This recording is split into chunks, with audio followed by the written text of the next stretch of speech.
How have you been? Been good. Yeah. Tell me about life. Was Philly kind to you? Was that a nice experience? Really is. It's Uh-huh. beautiful. Like I didn't just move there. Like I was very methodical. Yeah. And then, it's like sometimes if you take one step forward, then the universe takes a few steps towards you. Yeah. It's like, our my friend our friend AJ is out there, and I was visiting them very frequently, and I was like, the first time I visited them out there, I was actually like really going through it. Like my life was not looking the way that I wanted it to, and I was like in some sort of crisis, and like the reset that I experienced out there was just, it fed me in a really good way. Like, to have a meal with my friend, to wake up in the morning and like walk to the park and, sit with their dog and just cuddle like with the puppy and just like, I'm gonna clap, but I am listening. yeah. Keep going. No. It was just really beautiful. And then I kept going, and I just was also moving through like wanting my life to be different. And yeah, it was a very important shift, and it got like a lot of things moving. Okay. Yeah, definitely. Has Asian been taking care of themselves? I think they are, yeah. I love seeing them go through their ups and downs. Like, we're so close. We live like 3 blocks away from each other. I see them like every single day. There's like someone who's really big in my like support system. I think they have made some of the best creative pole content, because it's not just like, oh, I'm on the pole. You could tell like, all right, I'm practicing to build to something for it to be a piece of art and my expression, but like, I'm not gonna get better unless I practice. Their craft is like, they're a very craft person. Yeah. And they're very like emotionally present, which is something that I don't know. I just like learn a lot from that, because I feel like I can be more emotional, or I reserve certain emotions. Yeah. I'm working on giving my emotions more space. Like, that's definitely, I feel like, something that's like one of my focuses for the next couple of years, is not suppressing everything, because I'm also a pretty optimistic person. So I think I err on the side of like, oh, I'm happy all the time, or there's a bright side, there's this, there's that. So it's like, where are those spaces for myself to be like, this is how I'm feeling, and then like, when you feel it, then you can release it or move through it, or like just the balance is something that's important to me. I think as an observation, what I've noticed about you is you are optimistic, yes, but I think you do a great job of executing what actions do I need to implement in order to reinforce this thought that I have of my point of view and where I'd like to be eventually. Yeah. You do a really good job with that. I don't know if you know, but you, from what I've seen, you do a great job. Yeah, it's important. I think like my mindset is really important to me. Yeah. It's important to my survival, and it's like creating spaces too where things aren't trying to interfere with that mindset, because it's like there's a lot of things in the world that I can't control, but it's like, who's in my community, the spaces that I'm like putting my work into, those are the things that I can be more of like curatorial or in control of. And it's like, I need those spaces to be gentle. I need those spaces to be supportive. Like, I need, feedback to come to me that is, aware of the fullness of who I am and what I might be going through that day. Like, I need like I need care to be communicated to me in those ways. And it's like, some people, they'll say, I need tough love, or I need this. Like, everyone's different, but I think I have clarity about what I need and like how I need to be when I'm receiving feedback as well. Yeah. So one thing I'm working on right now, I don't know if you saw the post, but we're trying to create more spaces for men to be vulnerable. yeah. And what I'm coming to realize, and I think I do a really good job with the middle ground of like where the work actually happens and not where people want to see the work happen, which I think are two very different things. Right now, a lot of women and men want there to be vulnerable spaces, but there's not a lot of space in practice for what vulnerability looks like when it comes to men. There's examples, don't get me wrong, but a lot of those examples I don't think are wrong, but a lot of those examples took a lot of work to get to. And in the sit down that I did with the all men vulnerability group, I explained to the men there, they thought I was going to give them like tools to cope and deal with and like what vulnerability looks like. And I said, no, we are going to talk about your mindset. I was like, no matter what, everything that you ask for is going to bring a change in your life. And there's a good chance you may not be ready for the change that you're asking for. So right now, what I'm working on, and it feels tedious to the outside world, but I know it's important to the inside world and the folks that are a part of that group and people may come across my work. Do you know what vulnerability looks like in your life? And I explained to them, vulnerability is going to look different for each one of you because vulnerability is going to be based off of what you've experienced in life and what you're lacking. And we all lack something different. Yeah. So the most important tools I could give them right now is recognizing the right people you can be vulnerable with. The right tools I could give you right now is recognizing what's the price you're going to have to pay for that vulnerability when you finally have those moments with people. The price you're going to have to pay is realizing there may be certain things you can no longer say once you've heard it with people who've been vulnerable with you, to keep that same energy and define what the boundaries should look like between both of you.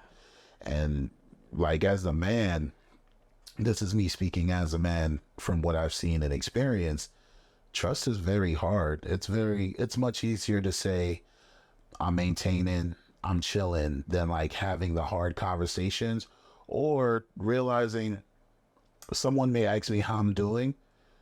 And I think we as men have an issue with saying, hey, after we meet up, you mind if I call you later and we have a chat? Like that is so much. It's so important to be able to change the room to have the important discussion and admit I'm not okay, but we can have fun right now. But I really would like to talk about the thing that's important to me, and just like creating opportunities for yourself and putting actions behind it.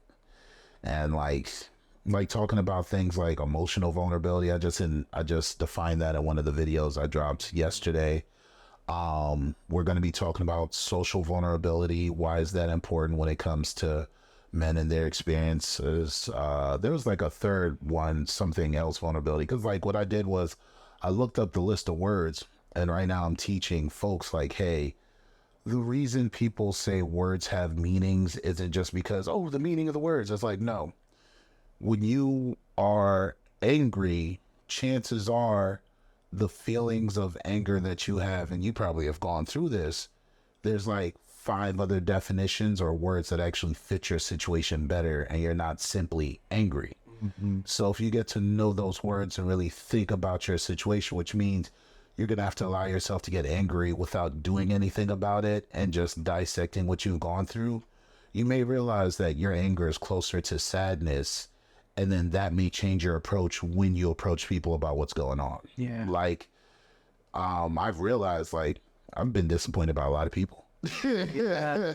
Heavy. Yeah. And like, what you come to realize is once you realize like what you had is anger, but it's more disappointment, that's more on the side of I'm sad because my perception of you, my perception of the people around you was better.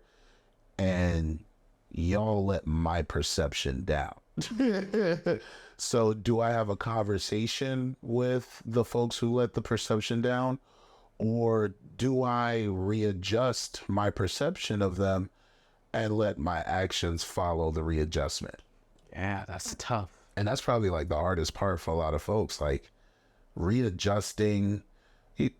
Most people are happy with what they have, right? And that means that when you come to the realization about stuff like that, you have to learn to not be happy with what you've already been happy with. And you have to be brave in accepting what may come of this now that things have to change. Because one of those situations, like, yeah, I saw it, so I can't really unsee that. Like you telling someone, hey, I want pineapple on my pizza, and they got you olives, and you're like, that's not. I said pineapples. So, oh, it's a vegetables. Nah, you missing it. I think it's like really tough balancing act to realize like when the work is like internal and personal, and then how that applies to the people who are around you, and like maintaining, because it's like I think I think perception is something that I think about a lot lately. Like my own perception, and also like shifts in how others perceive me, not just like at the side of the internet, but like also like, I think 2020 was a time where just a lot of the ways that we had access to each other changed. I think I'm still like processing that a lot, because like for me, when I went into sort of like the quarantine and just sort of like really not seeing people, I was really like limited in that. I started having these thoughts where I was like, I don't want people to perceive me the way that I feel like they do. Like I want to, when I come back out into the world, I want to look different, be perceived differently. And I like had to do a lot of work around, first of all, realizing that you can't control how people perceive you. Yeah. And then it's like, so there's like a lot of work that I have to do in my personal relationships, where we have to, like you said, like if you call people after or just talk later to be like, so what was actually present in this space? What were we actually doing? How are you actually feeling? What's the context of where you were coming from in that moment? And I think too that like, there's a lot of people in my life right now who are like sober or sober curious, like also realizing and pulling down like how a lot of these like different interactions we have with folks when we're on substances, if like, you're hanging out with the homies and you're like smoking, or like you've had a few drinks, like, in the music world too, like in Philly, a lot of these newer connections with people I'm making, I'm like, we're in the dark.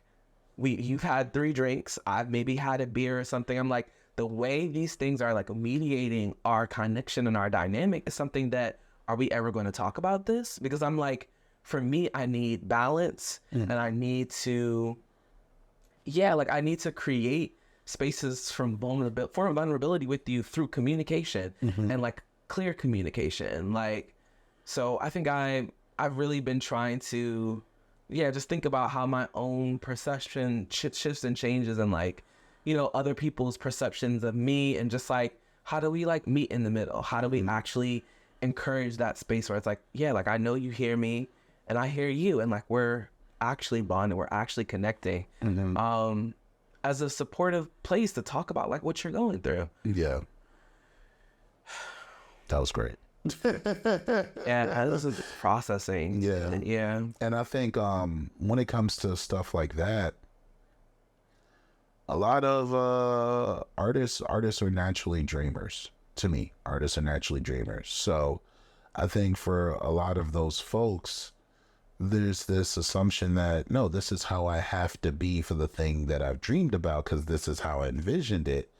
And for folks like you, it's like, but what if I told you there's another side? What if I told you we could actually sit down at the party or the event and be sober the whole time and still be able to have the good time without an outside substance?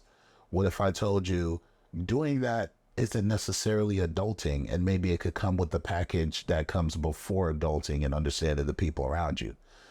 Because chances are when people meet at that party or those events, there's this assumption that you have to always be that kind of person when you're around them. And it's like, no, my artistry is deeper than that.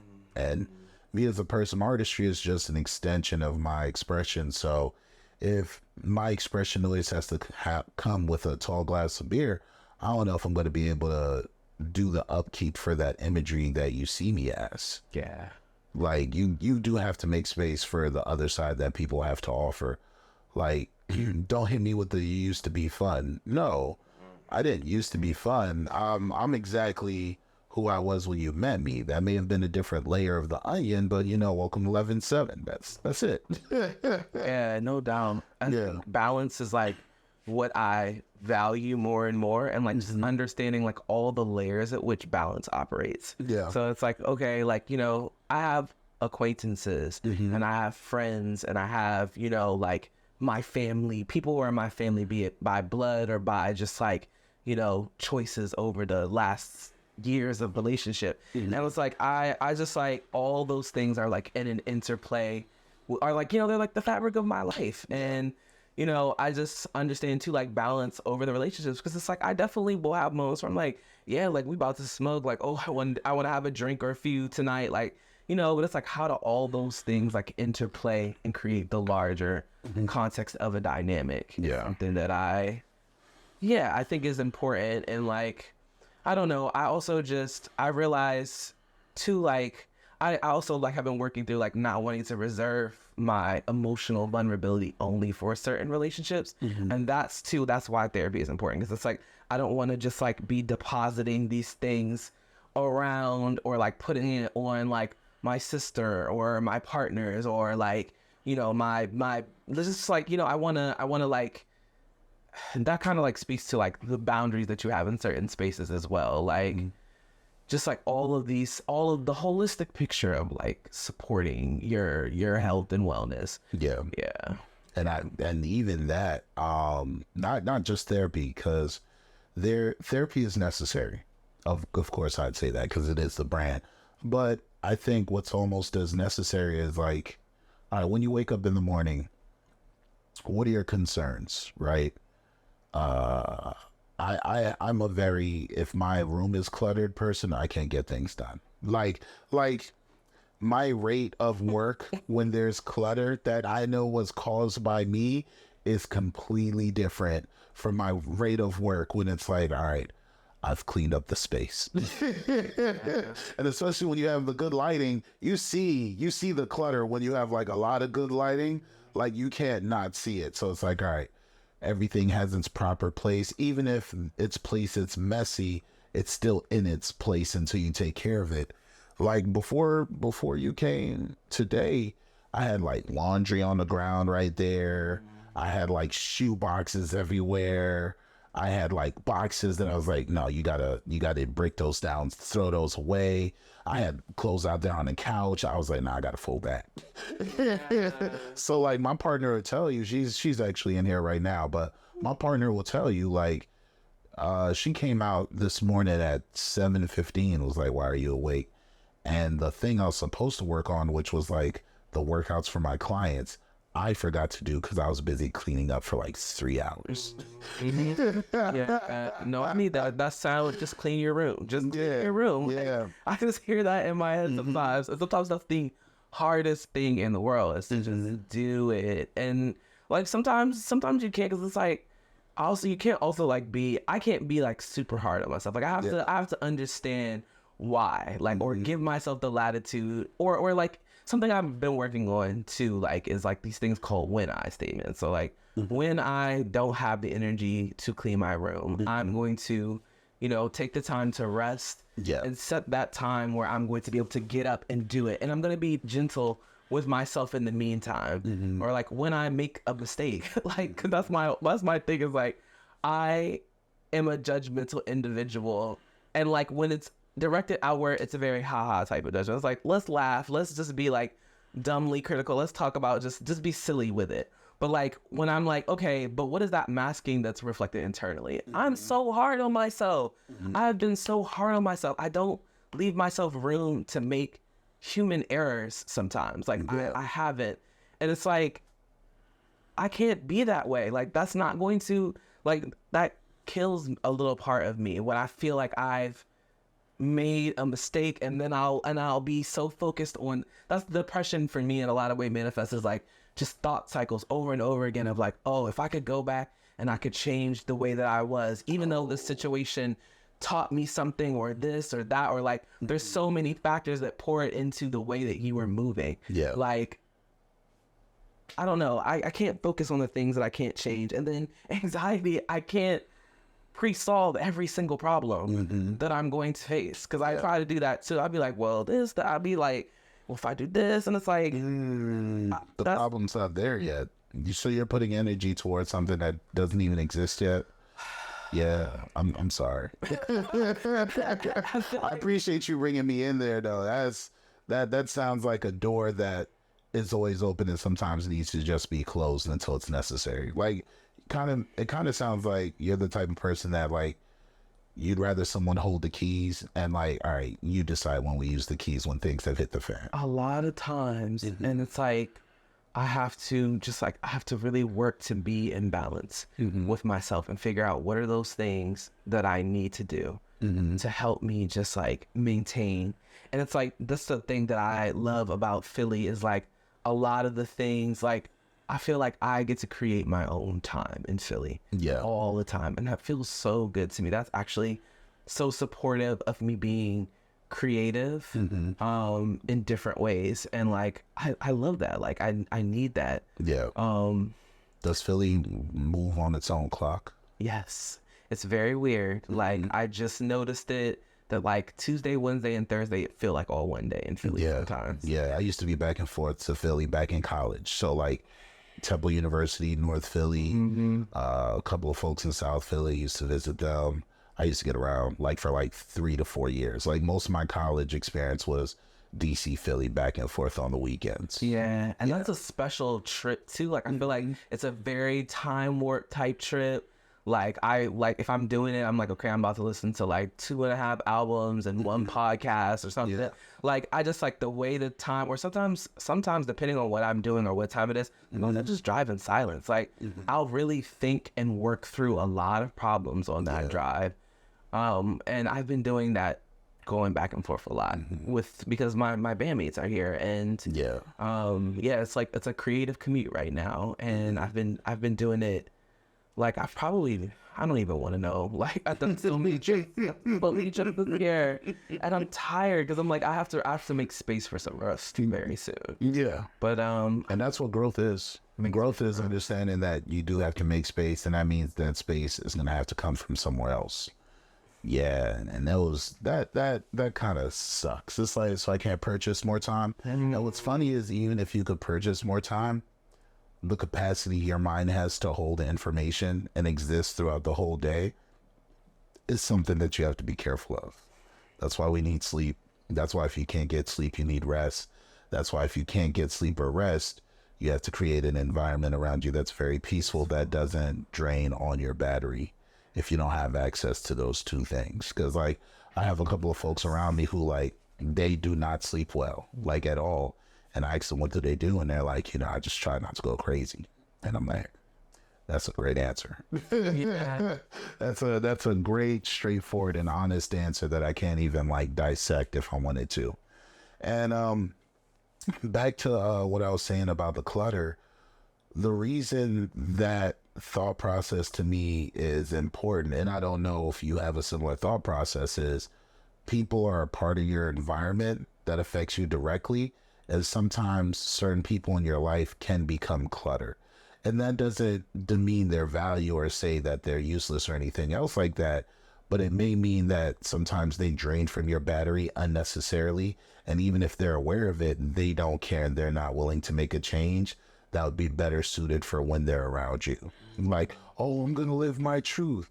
Okay, that's cool, but I don't have a wall to plug my back into. So your truth may be a little bit less a part of my life.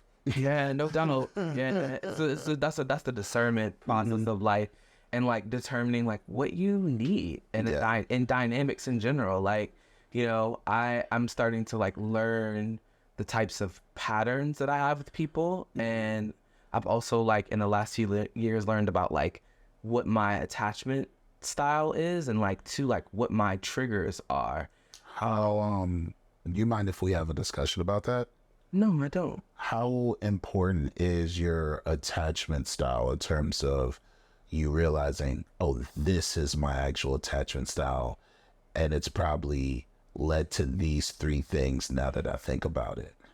It's very supportive, and like understanding yourself, what you need, and how to like build the life that you want around the people that are around you, and like understanding how certain people make you feel. So like specifically in my romantic relationships, I realized that there was a certain part of me that was, insecure attachment and like, chasing these sort of highs. Like I was just talking to someone yesterday, and they were like, this person I'm dating, they make me feel like I'm on drugs. Like the way I imagine certain drugs or certain substances feel, this is how this person makes me feel. Like insane highs for like months at a time, and then crashing horrible lows. And I'm like, okay, I've been the person who's chasing that high. Yeah. And I was just like, no matter what it took, no matter if I had the resources, if I had the time, the energy, like whatever it was, it didn't matter, because I was like going for that. And then I had to, and like the things that I was doing in that relationship, like, or in those relationships, like they were really negative. They were really hurtful to myself. And it's like, I did have a therapist at the time, who I worked with for years. And like, I really value him. Like, he really helped me so much with my sense of myself. And it's like, therapists aren't going to tell you what to do. Like, he's not going to be like, you need to break up with this person. That's not what he ever told me. It was just like, how do you feel? And I'd be like, I just feel like literally, like that's how I was feeling. And then finally too, I like got to the point where I realized, okay, what do I have to do to communicate to myself that I care about you? And it was, you can't have this person in your life. And it's like learning like, okay, what triggers you? Like having a certain urgency around communication that's a certain way. Like not being able to be in natural ebbs and flow of like, or having supportive structures of communication. And that's in everything from like my roommates to my friendships. Like, we need to just have regular times where we check in. And how do we do that? Like, is it a once a month check-in? Like, do I just know that you're like, oh, you're going to hit me up? Like, whatever that structure is that supports, we're going to actually like connect in case we're not. And that's going to support us instead of like just trusting that it will happen. Because sometimes it doesn't happen. Like, and there's nothing wrong with scheduling things. There's nothing wrong with scheduling things. I'm a scheduler type of person. Like, that really helps me. So, and like, so like I had to really do work around realizing too that like I was attracting a certain type of feeling or a certain type of relationship because I was seeking those high highs that came with those low lows. So I'm like, okay, what do I actually desire? Like, I desire, to feel calm. I desire, because being calm and being rested and peaceful, that keeps me in my light. That keeps me being able to talk. Like, if something does happen or go wrong, we can have a conversation about it. Like, or like, just like a methodicalness is like what I actually desire. So what actually struck me right now is important about this discussion is I got on the phone with my friend and she hit me out. She said, hey, what's up? When you talking to break? I'm about to break up with my boyfriend. Ooh. I was like, what happened? Are you guys supposed to get married? What's going on? And I felt like what you just said, damn, right?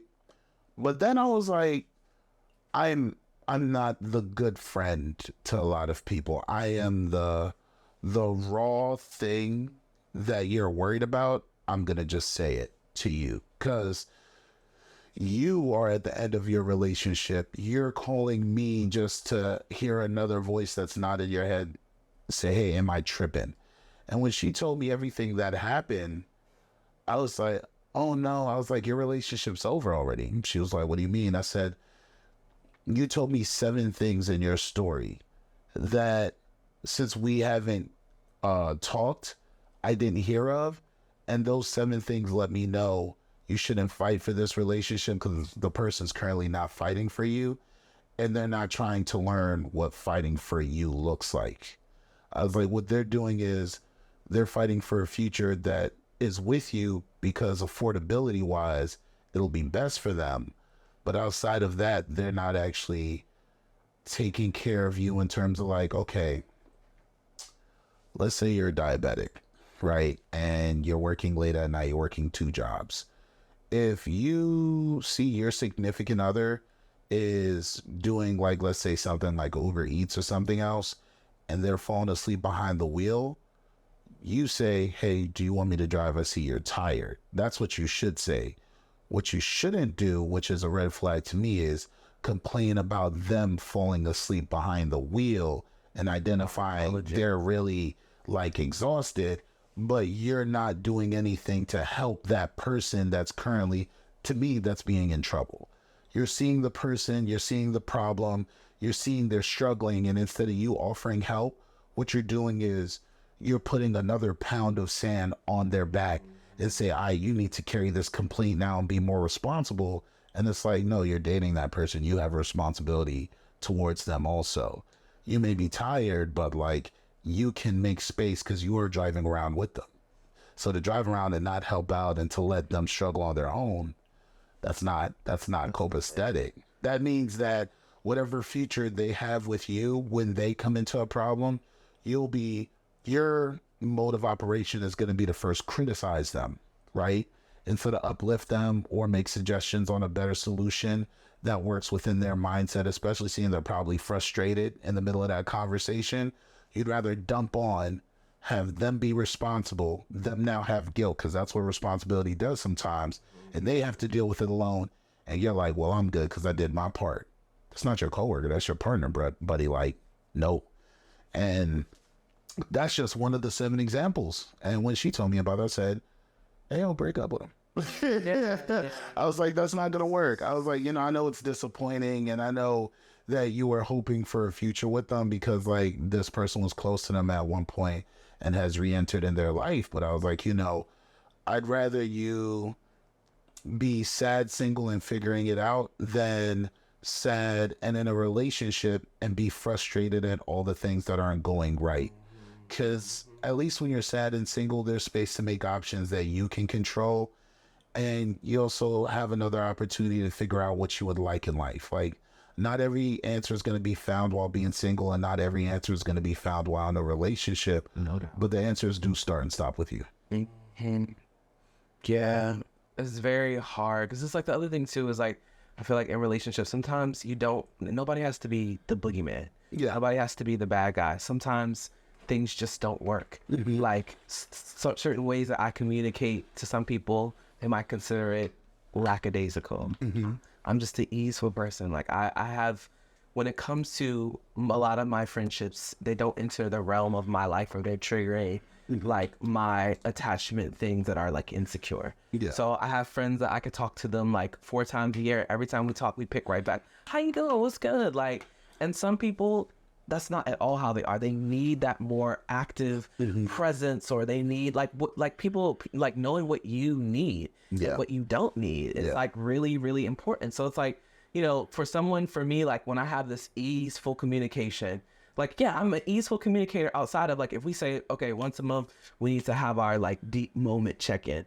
And then in between that, it's just like, oh, I might send you some memes. Like, we might do this. And it's like, for some people, that's communicating a lack of care. They need that check-in. You're not actually showing up for me. And it's like, meanwhile, this is what I need to actually not burn out, to actually be present in our relationship. And it's like, I feel close to you. I feel like I have no problems with you at all. Mm-hmm. And it's like just that incompatibility or acknowledging like, oh, that incompatibility is here. How do we like, meet both of us where we are so that I can show up for you and that you can show up for me. Mm-hmm. And maybe that looks like we can't be close. We can't be in this dynamic. We can't live together. We can't do this. We can't do that. Like, how do we actually support each other? Mm-hmm. And it starts with the self-awareness of like, this is how I am. This is what I need. So I've been learning a lot about that. And like realigning in a lot of ways too. Because like with some people I have clean slates in a certain sense because it's new. I just met you. We don't. Yeah.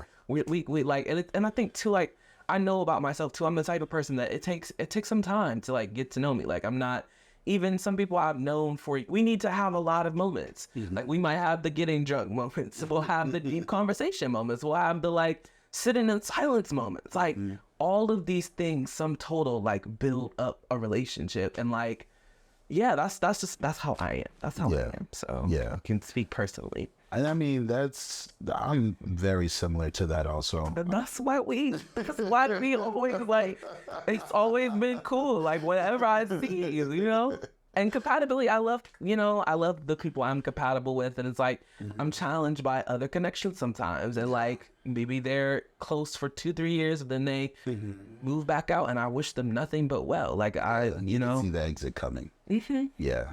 And like, there's nothing wrong with that. I think in life I've learned that I'd be better off being grateful for the time that I've had with them than cursing at the things that I've lost because they're no longer there. That's deep. Yeah, that's like the best. I think that's the best gift I can give myself.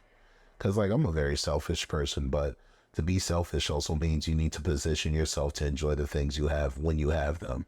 And when they're no longer there, you need to allow yourself to move on to what's next for you. Yeah, you can't hold on to things and expect, and like that can be anything from like, I've learned this like with clothes a lot, because I used to be clothing order. Like I'm like, I'm gonna hold this. But you were executing it well, so I don't know if that counts. I mean, like I've made a lot of like, and moving also helped me with this. I was like, I can't take all this where I'm going, and I don't want to. I have to like make space for me to find the new things that are supposed to find me to like, you know, keep evolving in this expression of myself. And like, I'm having fun with it. Like that's the main goal is I want to have fun and I want to like meet the vastness that is in myself and keep ushering that into the world. Like that's my deepest desire is like, you know, let me grow. Like let me meet you keep maybe not even like new, but like keep curiosity. That's what I want to do in my life. Like I don't ever want to be like jaded. Like I don't ever want to be jaded. And I feel like I have to say like my mindset sometimes when I'm in DC and when I'm in Maryland, it's a little jaded. Different. Those two places are different. They definitely are. It's just, And the environments deserve a different person, unfortunately. So like I think I'm the same way when I go to Jersey. Like when I go to Jersey, I'm not this joyous. Like the joy you see right now, there's a time and place for it. Like I'm in Jersey, I'm gonna go hard. Folks are gonna understand. Like, nah, Juice is back on the block. What we gonna do? We gonna live. All right, who we gonna check in on? What are we gonna talk about? Their problems are gonna sound much heavier in Jersey than it would in DC, just because the environment is different, the opportunity is different. For you. I know the moments of joy for them are less. So when moments of joy are less for people do enjoy seeing their folks happy, don't get me wrong, but sometimes they don't want to see too much joy. Don't be too joyous in front of me. And because I understand those dynamics and what folks have gone through, I understand that sometimes I might need to hold back on what has life been like for me and give them bits and pieces until they get used to the lifestyle, the relationships, the opportunities, what parties look like, what events look like, what acceptance sometimes looks like. Because a lot of where I come from, there's not a lot of that. There's a lot of hustle, bustle, get out the mud. That's about it. Figure it out on your own. Yeah, what has life been for me? Like, people struggle right in front of your face. Like, before I left here, I was struggling with like food insecurity in a really major way. And it's like the way that impacted me. I won't speak for everyone. It's just like, yeah, there was like a insecurity around my whole life. I mean, I feel myself like, and so to not be able to do that, to not have enough money for housing, for food, for like the things I really needed, it really, really was impacting me. And it was like not because I wasn't working, like I had 2 jobs, sometimes 3. And I just couldn't afford my life. And like now I live in a place where my hustle goes a little bit farther because my rent is cheaper and there's different opportunities. The market's different. Yeah, and I needed that. Like I was like, because I also never imagined that I would leave. Because I'm from PG, and I love my county. I love this city. I think it's an interesting relationship that this place has with DC because it's like Pretty girl county. pretty girl, like I had to like leave PG and come into DC to actualize the arts that I wanted to be, that I thought I wanted to be. And I feel like the steps into it. yeah, like even that is challenging in a sense, like because I'm like, you know, where's that support from in my home place? So it's like I don't know, I am like in the long arc of knowing, because I also too like I feel like my consciousness of how big the world is, the country, the music, the art scene is, it's so much bigger than I understood when I was starting out. Yeah. It's so much, there's so like when you really think about each person as an entire universe of experiences and thoughts and perceptions, it's like it's a lot of possibility, and that excites me. That makes me happy. That makes me feel like anything is possible. Like it makes me feel like I could do anything. And I need that. And you've had moments of like, yeah, I can do anything. Yeah. I need that. I need that. Yeah. And that's what's, I think that gives you value, understanding where the source of your inspiration comes from and being able to say, oh, I get dips on this anytime I choose. Now that's dope. That's dope. When I want a cup of water, I pour that cup of water and I enjoy that cup of water, and that cup of water is mine. So tell me about the importance of boundaries. We're gonna pause right here. Yeah, I feel like, and I'll actually look because I'm talking to. I feel like there is a misconstruing of boundaries. Because I feel like boundaries, people think boundaries is how you control other people. Boundaries is how you demonstrate that you care about yourself. And boundaries are things that you put in place for yourself. So if you're in a situation where someone is constantly like pushing or encroaching on your boundaries inform how you respond to them. Your boundaries inform how you respond to your workplace. If they're constantly encroaching on your time, your energy, whatever it is, that's the boundary is, okay, I can't do this. I'm going to remove myself. I'm going to protect this bubble that's around me. It's not going to be like, oh, this is how I'm going to shape, this is shaping my relationship to this person or this thing. And it's like, you have to, that's my boundaries is how I've demonstrated to myself that I care about myself. Yeah. I care about you, so I'm not going to allow this person to come in your life and speak to you this way and treat you this way. I'm going to remove us from this situation. And that, allows me to stay in the place where I can be creative, where I can feel safe, where I can be rested, where I can be vulnerable. That's how I protect those parts of myself, is by moving within what my boundaries are. And I feel like it took me a long time to understand that, because it's like, I'm laying it out to anyone, like say my family, for example. I'm laying it out to you that I need you to build a relationship with me, not who you think I am. And I'm going to make the space to be vulnerable with you and let you into the vastness of who I am. And I want to do the same for you. Yeah. But you don't respect me. You speak to me a certain kind of way. You treat me a certain type of way. So what's the boundary? I have to remove myself.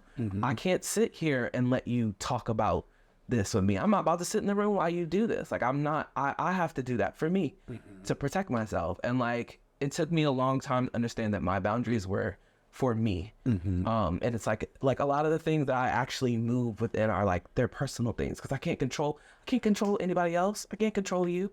I can't control pretty much anything but myself.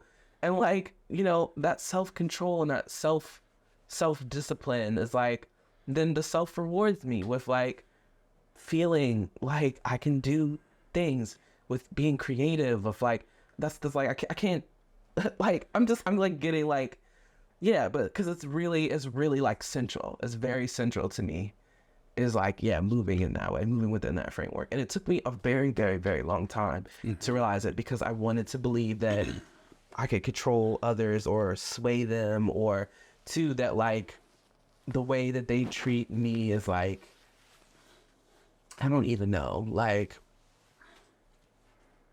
have to think more about that. If you were to give 3 pieces of advice or 3 steps to creating boundaries, what would those 3 steps be? I think first is envisioning what makes you feel safe. Okay. Where am I when I feel safe? And then that identifies, okay, what happens when I don't feel safe? Is it that people communicate a certain way with me? Is it that, someone doesn't respect me? And I know this at the sight of how they talk about other members of my community, or the media that they consume, because you're obsessed with all things Dave Chappelle, for example. What are those things? And it's okay, so within that, how do I preserve my sense of safety? So for me, it's a lot of times I just need to remove myself. I'm not going to have a certain conversation with you in this way. I'm not going to, yeah. And sometimes too, my boundaries have looked like having to separate myself for a long period of time for certain people. There's a lot of things. There's a lot of things there. Okay. What would the second step be? So the first step is recognizing what makes you feel safe. The second thing I think would be,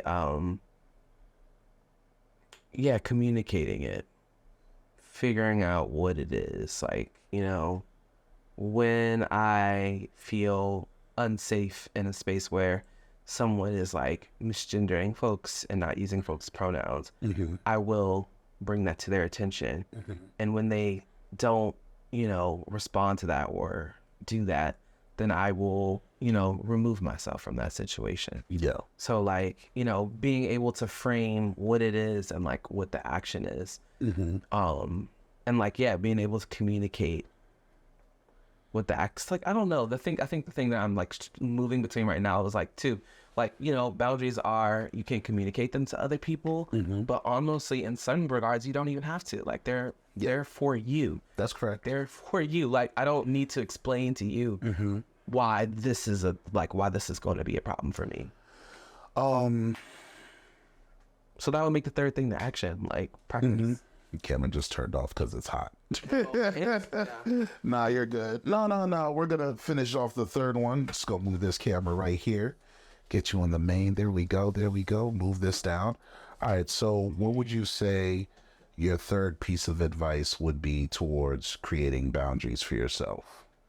Understanding and visualizing the action and doing it, because it definitely is a muscle that you have to flex. Yeah. Like that.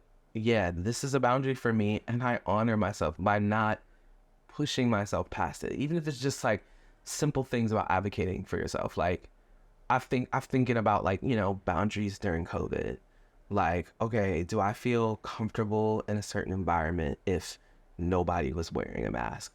And what would be the thing? Like you could ask people, but also it might just be like, okay, I don't actually want to be here. Let me take a step out because my anxiety cannot handle this at all.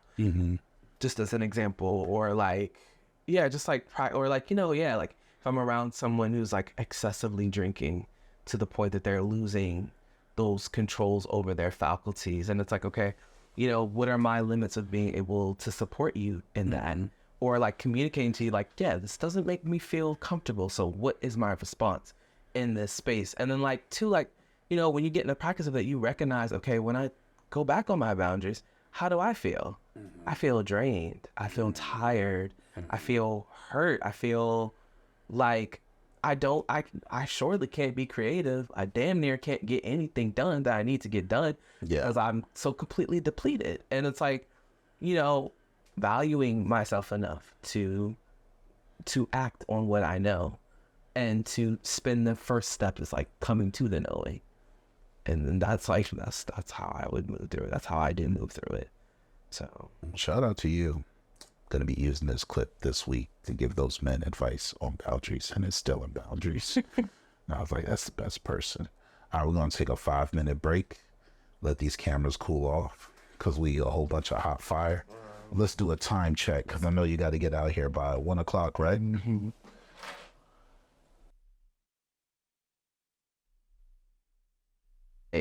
That's where the issues are. So sounds about right. Sounds like a whole bunch of stuff that we've heard of on different levels. It's funny how everybody picks different ways to make the same mistakes. All right, cool. Gonna give it 20 minutes because you do got to get back on the road. You got a lot of meetings and stuff. What we're gonna do after this is probably meet up to do another talk, and I'm just gonna take a photo of your outfit and come back in August, and we're gonna do it again. Well, for the rest, because like the talk too good.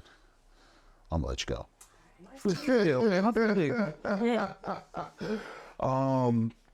All right, so purposely I didn't do the intro that I usually do because like I just like having convos with people. I do get tired of like having to do an intro. Like if a convo happens and it's good, do we need an intro? Can I just be like, look, this is the person's name, enjoy the convo? Yeah, I know. That's it. Like there's just certain things that I'm just like so I'm gonna do this intro that I always do and stuff. And did you want the people to follow you or find you or anything else like that, or did you just want it to be like an enjoyable conversation with your opinion? I think it needs to be an enjoyable conversation. Okay. If people want to find me, I'm findable. Yeah. Okay. I'm gonna tag you though on IG when I put it up. Do you mind that? Okay. Did you want your stuff advertised on the YouTube? Because it's a YouTube channel with it's just like all over the YouTube. It's just so many videos. Yeah, I gotta like shoot a video after you leave before I go into like my other interview. So it's like a whole bunch of stuff. But okay, so 3, 2, 1 is usually my count. I'm just going to put my hand up like this and then do this and then do the intro as I look at this camera. You can turn this around, flip that little lens around. There we go. Good job, Juice. Good job, Juice. Yeah. Welcome back to another episode of Mental Health Monday here with my friend Sweet. What up, Sweet? Chilling. Let the folks know who you are, what it is that you do. My name is Sweet Corey Bang. I use the pronouns they, them, and theirs. And I am a Southwest Philadelphia-based artist, creative, visionary. And yeah, I'm from gorgeous Prince George's County, Maryland. So I have an interesting question for you. What does it mean to be a bad bitch? What does it mean to be a bad bitch? Yeah. I think it's a disposition towards life, and it is a security within yourself and a constant pouring and ushering of your fullest expression of self into the world. It's just like an endless wellspring of creativity and joy, and like from everything to like how you present yourself to others and how you experience yourself eternally. It's all in a feedback loop. I love being a bad bitch. Nah, I feel you on that. With the campaign we've been doing in terms of Bad Bitches United, senilities, you know the deal, we be on, right? I wanted men to be more intentional about their self-care and how they present and take care of themselves. There's a community, a large community of men that admire women for being the bad bitches that they are. And I don't think men make the space to be the bad bitches that they need to be. One of my past interviews actually told me there's women that are calling men who are putting their self-care first or taking care of themselves or intentionally being about who they are. They're referring to them as sassy nigga season. And I told him, I was like, well, that's okay. Because, like, what you find is the roles that we've been in when it comes to men and women, there's always going to be a community on both sides that have an issue when they feel you're overstepping the role that they've existed in for quite some time.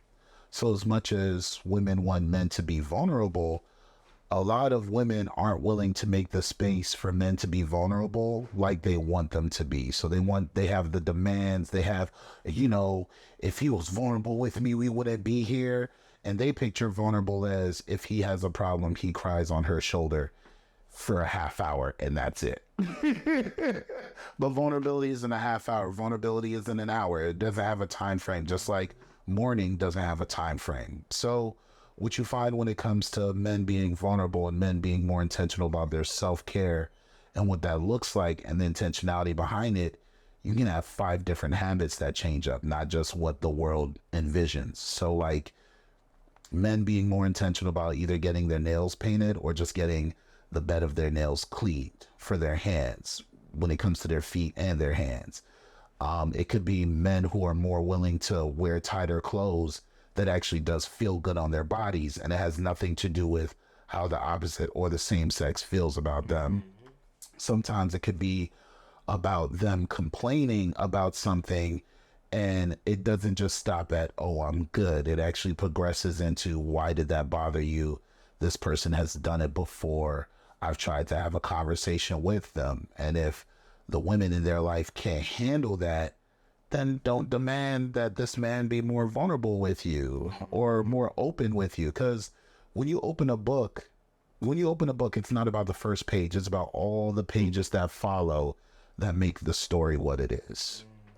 So being a bad bitch, you may have to be a sassy nigga. Being a bad bitch, you may have to be a not sassy nigga. But being a bad bitch really comes down to, who are you willing to be for yourself when it comes to the thought of, how do I care for myself? And I'm making space to care for that person intentionally. Like, whether there's people in front of me or it's me by myself, do I have the ability to care for myself in the same capacity?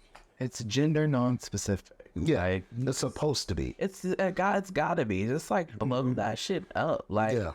make it about you and your experience of yourself as the basis for, and that's what I love about like the name like of like Get Home Safe is like home is the launch pad. Like Yeah. home is the space that like puts you out into the world, and it's like your first home is yourself. Your first home is like within your own like emotions and care and experiences. Like, how do I like, create a space that I can like move around in. And like, when we exit that space, because we definitely do, lots of things take us out of that vision of ourselves, of that experience of ourselves, the world right now, the smoke in the air, the water, like everything can take you outside of that. How do you return to that space within yourself? And to piggyback off what you're saying, I think and feel that home defines how you allow the world to treat you, which is very important. So what you accept in a home and the treatment that you may accept from the people in your home, there's a good chance that you may accept that same treatment. So like if you're abused in a home, or if people don't respect your space in a home, that means the people that you surround, there's a high probability that you may allow those same things outside the home because that's what you've grown used to. And you may not want better for yourself because that's what you've learned to take comfort in. And that's like really important. So like when it comes to the concept of get home safe, I think of it as two things. One, are you able to get back home? And two, is that home that you go to where the heart is? And what does that look like for you?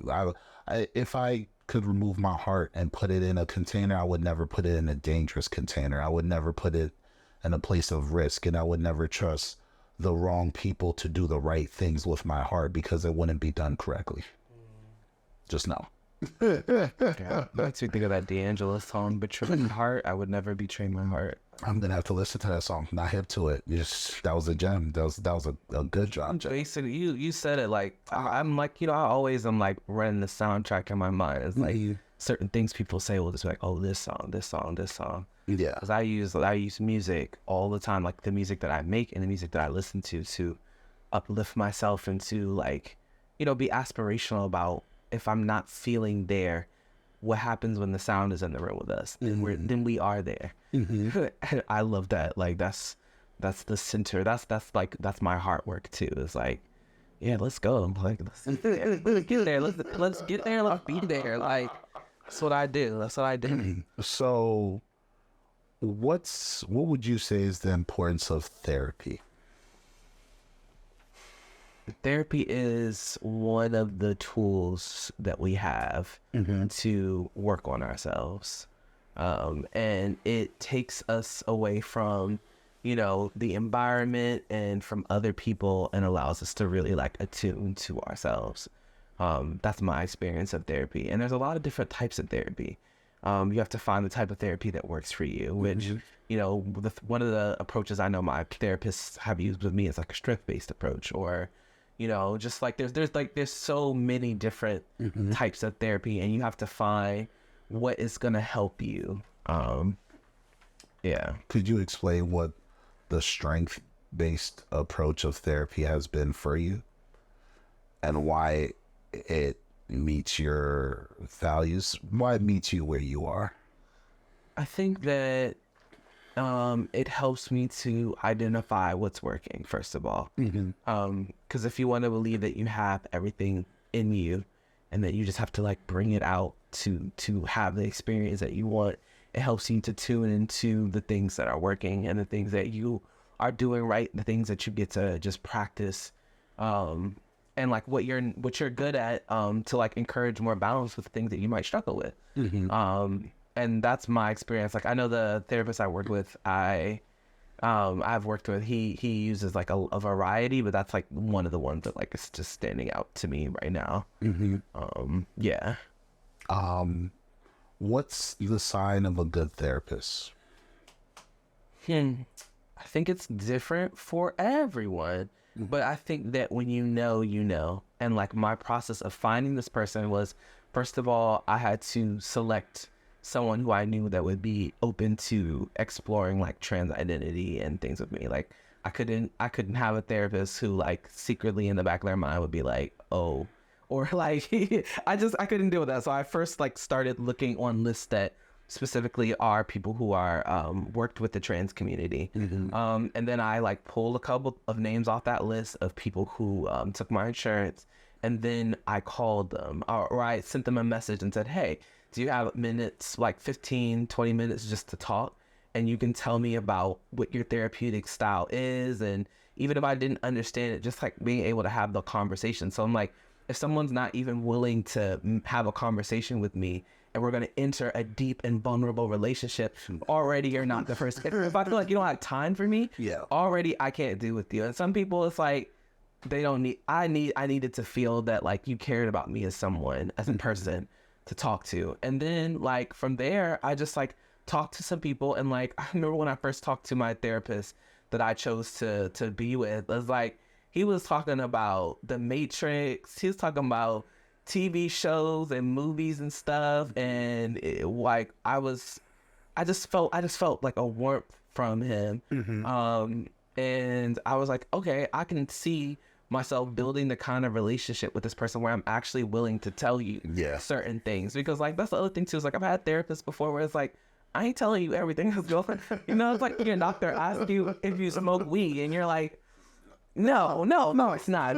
Are you kidding? It's like, and I think, no, I want someone who I can be honest with, who I can actually tell you what's going on and like have you hear me. And like, yeah, like I got that good feeling from him, and I decided to like be like, yeah, let's do this. And I was in weekly therapy with him for like 2.5 years. And it's like interesting now because I went through, when I moved to Philly, and I turned 26, I lost the insurance that I had through my family. And that was rough. And it was very challenging, and I had to enroll in Medicaid. And it's like, I've been in a period now where I haven't been having weekly therapy. And like, but it was like also too, like over those years, like I've done a lot of work to fortify myself, to identify some of the things that I wanted to do in my life, to build a lot of tools that will help me to like, once again now. And that's the thing, like when you ask me like, hey, it's like, you want to come do this? I'm like, this is also a sign for me to say like, okay,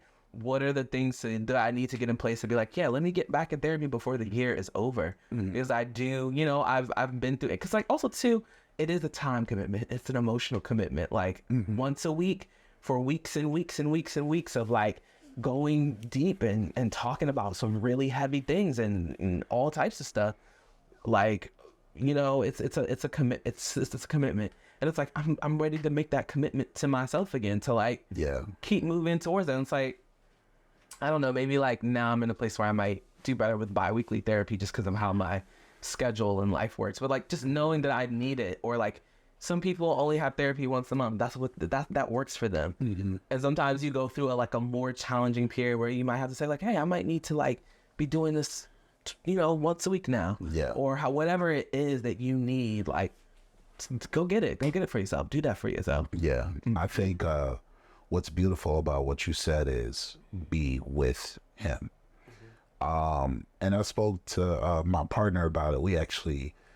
I think the concept of the way I think was uncomfortable at first, because I told her, hey, my relationships with everybody, I'm dating everybody in my head. And she said, what do you mean by that? I was like, I'm treating the relationships with the care as if we're dating. So like, if I'm doing something with someone, whether it's business or not business, I approach it like how I would approaching a relationship that I care for, and really covering my bases and doing the best version of that job that I can. Because what you find is, at the end of the day, we all have relationships, but you're only going to get whatever you pour into your relationship. And if you're not getting that back, then you should just adjust to meet them where they are. Because like, nothing in life is ever going to be even, but you do need to find harmony in the way things flow and the balance that it has. So when it came to like relationships with my producer, when I had a producer before I started doing my own edits, it was like, hey, what works for you? What's your schedule like? What's too much? Is there a limit on videos that I should be sending you so I don't send you too many things? Because like, I don't want to burn the bridges at both ends if you don't let me know what's going on. When it came to like my work relationships, I'm very quick to let people know who I am and who I'm not. And I was like, let me understand who you are and who you're not, so I can set my expectation of you, because I'm not here to judge. If you tell me who you are and you really are that person, I'm not going to have an issue with who you've been, because that's crazy. I think when it comes to people changing and our growth and working on who we are, I have a 30% rule. No matter who the person is, they're only going to be able to change 30% of themselves tops if they choose to. So in our relationship, if we have an issue with each other or an issue with something, it's not about change, it's about effort. Hey, did you try your best? Or if that's all your best is going to amount to, I should be willing to view the effort that you've put in and the steps you've taken towards it and the work that you've done, and been happy that at least there was effort and you did try, versus what you're not doing and dissecting what you haven't done and making a big deal over the lack of, when it's like, what does that person lack that they're giving in the relationship when they've already given you so much? Just because you haven't acknowledged it doesn't mean they haven't given you a lot. You're the one not acknowledging the work that's been done. Well, it's very gracious and very balanced, and it takes a lot of work to get to what you're saying. Like, I don't know. That's what I was just thinking about as you're saying that. Like, yeah, it's hard to be gracious. Yeah. I think it's definitely challenging. And it's not for everybody. It's not for everybody. But like, it's definitely aspirational. And it's like, we need gracious people in our lives and in our community. Like, it brings a lot of people together and allows people to experience continuity as well. Like, it's like, I'm just thinking too, like, I've known you for like 6 going on 7 years. Yeah. Like, and who I was when I met you as a 20-year-old, it's not who I am. It is like, the person that I am now was there. Yeah. It was being encouraged into being, and so on and so forth. Yeah. And it's just like, like, graciousness is important. And I value that. I think it's really important. No, I appreciate that. But I also think it's important that once you've ran out of graciousness, everything needs to hit the fan. I'm a very hey, burn it to the ground person also. So it's like, I think I have all this graciousness because I understand, like, once I've ran out of graciousness and patience and all the good things that make a great cake, when I burn things, the room can understand why he's burning things and kicking doors over and flipping tables. And he's not giving a fuck about what anybody thinks or feels. Nuance. Yeah. Literally. And if I come back, I might apologize, or I might come back and I might not say shit, and I might just go on about my life. But it's like, that's what honesty is. Honesty is being able to be both, and people hopefully understanding why you need to make time to sometimes destroy as much as you do in order to build things. Some people can hold that. Like, I went to this performance art in Philly where this person, they first invited us in the space and we're all just like writing like about our feelings in the space. And then, like, the music changed and she just like was screaming, this person named Song. And she was screaming, and then she like grabbed up all these papers and she was just tearing them. And it was like, oh my God, like, I haven't seen like rage like that up close. And just like, it felt very special to be invited into that, because, I had to hold like the discomfort I was feeling, but also the release I was feeling along with you in that moment. And I was like, I just felt an extreme amount of trust for her practice and for the performance to allow us to like see that and like imagine that and feel that up close, like to like, it's just making me think of what you're saying, like, and that was really powerful. Like, I've been having like a lot of like artistic experience too. It's like expanding, or like, it's like the art imitates life imitates art type conversation as well. Yeah. I'm glad she allowed you, you and everybody in that room to be a part of that vulnerable moment, because that's vulnerability. That's to be able to turn it on and off and share with a room of strangers, a room of friends, and pack it back oh so neatly, and know that people are now going to discuss it with you after. Woo! It wasn't a performance, it was a moment. It definitely was. Yeah. Yeah. Yeah. So I sponsored you back in the day for therapy. And it was a new program that I was working on because I had a goal, and we didn't get anywhere near the goal for money raised to cover people's therapy, but I was okay with that because as long as we were able to cover one person for therapy, it was a win. The goal was to get 40 to 50 people therapy costs covered for up to 3 therapy sessions. We were well short of that goal, but we were able to get you covered. So tell me about that time and why programs like that are important. I think I talked about this earlier today too. I was just going through a lot of things financially. I was, just struggling to meet my needs, struggling to pay rent. I was struggling to, and I was working, I was gigging, I was working at a bar. I was, doing like some freelance stuff. I had a job at the University of Maryland, and it was like, between all these things, like I was just not able to get that covered. And like therapy was a space of support that I really, really needed. And like too, I had a thing where it's like my account had backed up to where it's like there was like two or three sessions that I hadn't paid for. So it was like I can no longer like, as much as I want to be able to work with you, I can't anymore. And I was just like losing access to this right now. It just feels like it would set off a chain of a whole lot of other things. So I was like, where can I go to get that support? And I just remember seeing the campaign and like also too, like just being willing to be vulnerable and say like, hey, this is what I'm going through and I need help right now.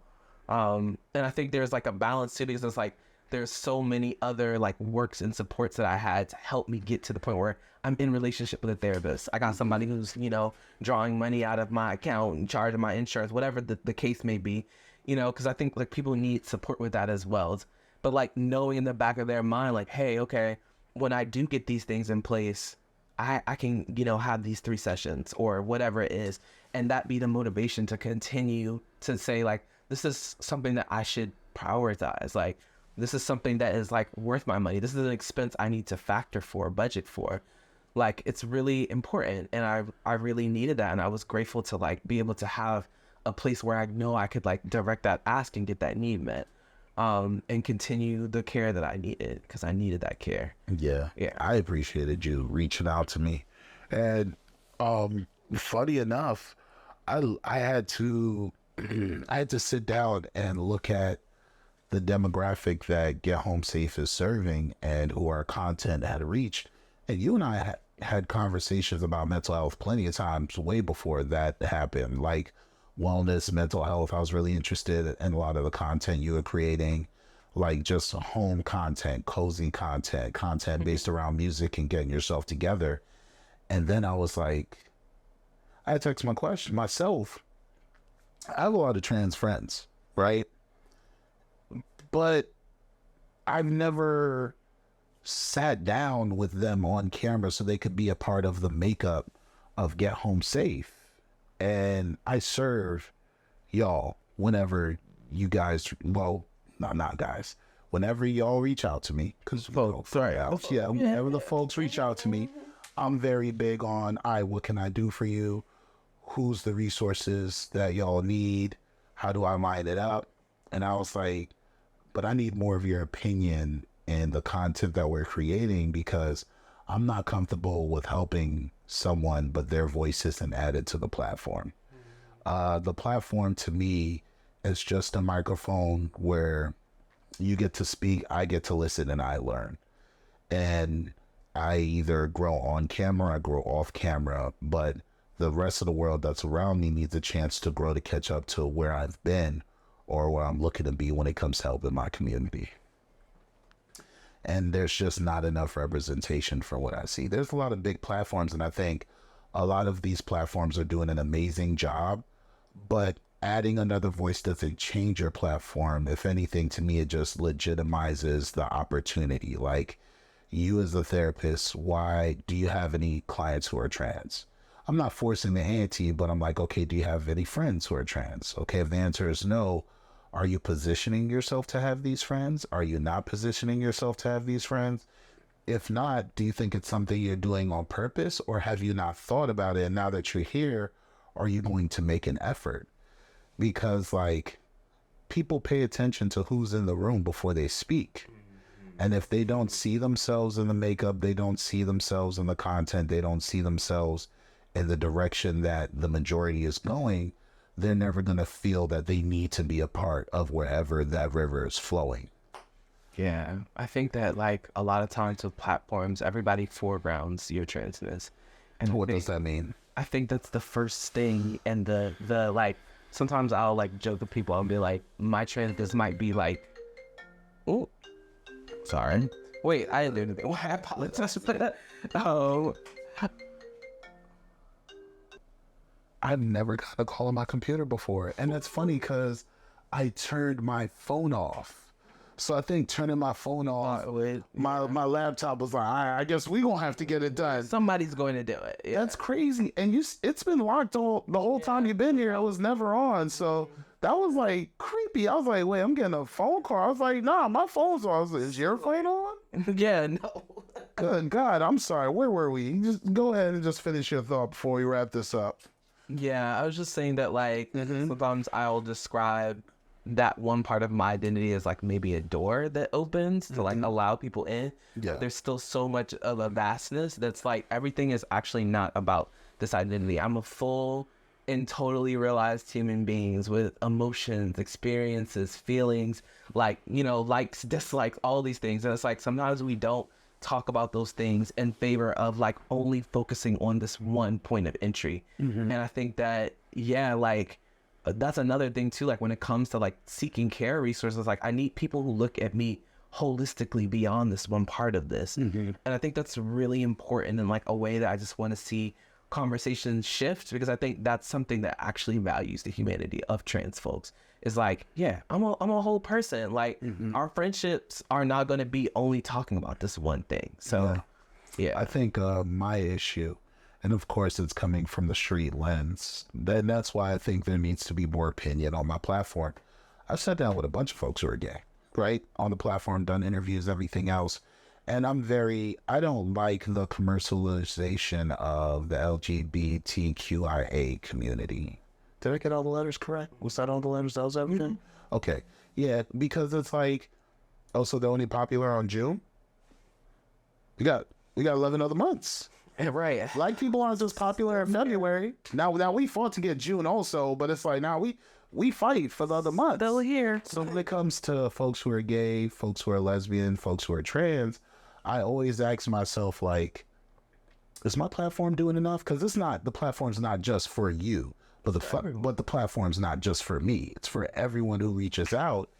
And, you know, I've been more aggressive there were a couple of folks who I've asked, like, for months, hey, your partner who's going through it or in transitioning, would they like to? Because I'm very much, if the opinion's there, that means that when we have more important topics, I can bring these people back. So when we have real discussions outside of people's stories, it can be a legitimate discussion. Because, like, I'm here to be wrong. The most dangerous thing you could do is think that you're right at all times and not correct yourself once you've realized maybe I was wrong. Because you're not going to grow. And the reason we need to grow is because we need the sun. We're plants. We're rooted in where we are. And at the end of the day, you're only going to grow as big as you allow yourself to. And the information we get about each other is nutrients. So either you could take in what's necessary or you could reject that part of yourself. Because like what we see from everybody around us is a part of our community. And that does pour into who we are also. Yeah, I definitely agree.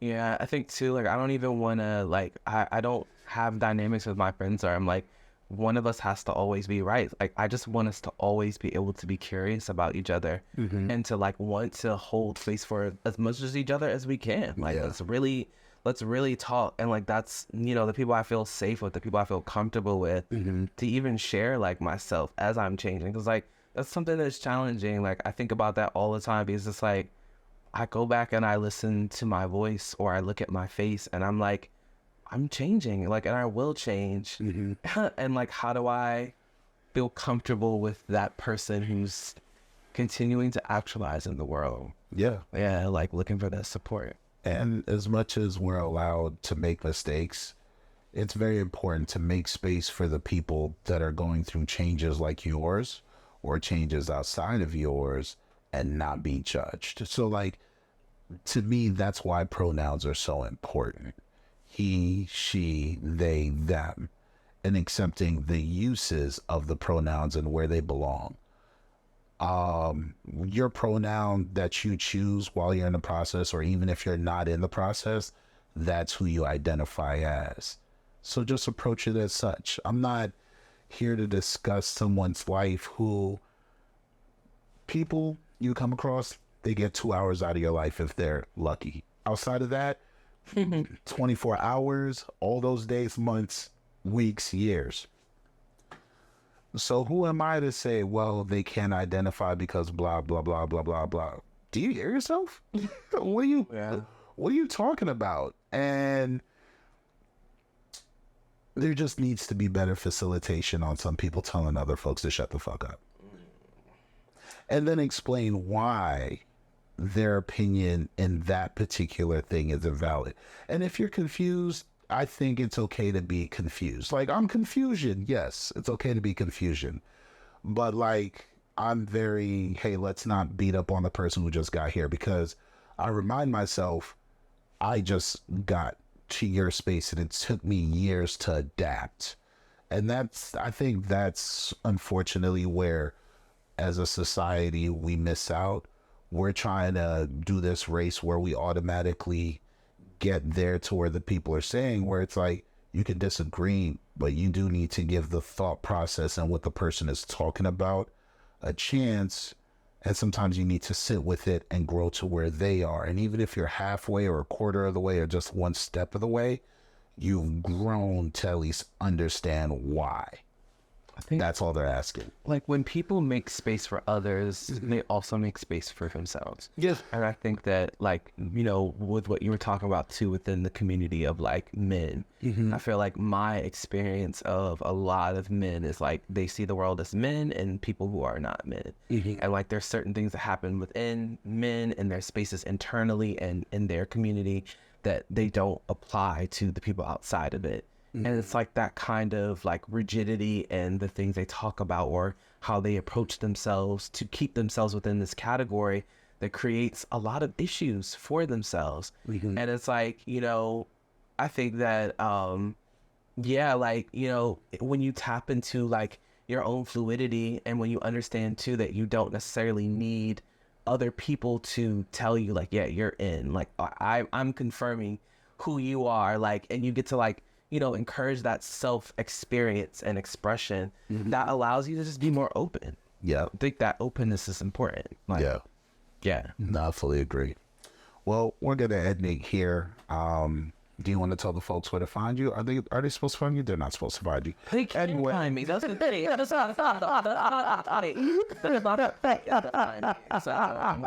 all. Yeah. All right. Well, this has been another episode of Mental Health Monday. Appreciate you homies pulling up. Like, share, subscribe, whatever you want to do. Comment. Let us know how you feel about this discussion. All opinions are welcome. In the meantime, get home safe. Thank you for spending time with us. And we'll see you guys later. Peace. Yeah. Yeah. That's it. That's what it is.